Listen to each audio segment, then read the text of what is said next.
3000 ans avant notre ère, les hommes inventent l'agriculture dans le Croissant fertile, cet espace qui s'étend de l'Égypte à la Mésopotamie.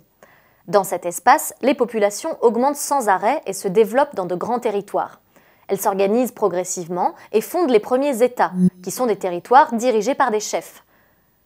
Beaucoup de villes se créent dans cette région. Les cités-États se multiplient comme la célèbre Babylone et le commerce se développe. Les hommes ont besoin de pouvoir facilement se souvenir de ce qu'ils possèdent, échangent ou vendent. Ils commencent alors à utiliser des signes sur des tablettes en argile. C'est donc en Mésopotamie que les premières écritures se développent entre 3500 et 3300 avant notre ère. On a découvert des traces de ces écritures dans les villes d'Uruk et d'Ur. Par écriture, on désigne l'ensemble des signes qu'on note sur un support pour garder une information. Loin de notre alphabet actuel, l'écriture est d'abord composée de pictogrammes. Les pictogrammes, ce sont des dessins qui représentent chacun une chose ou un objet concret. Par exemple, une vache dessinée signifie tout simplement vache.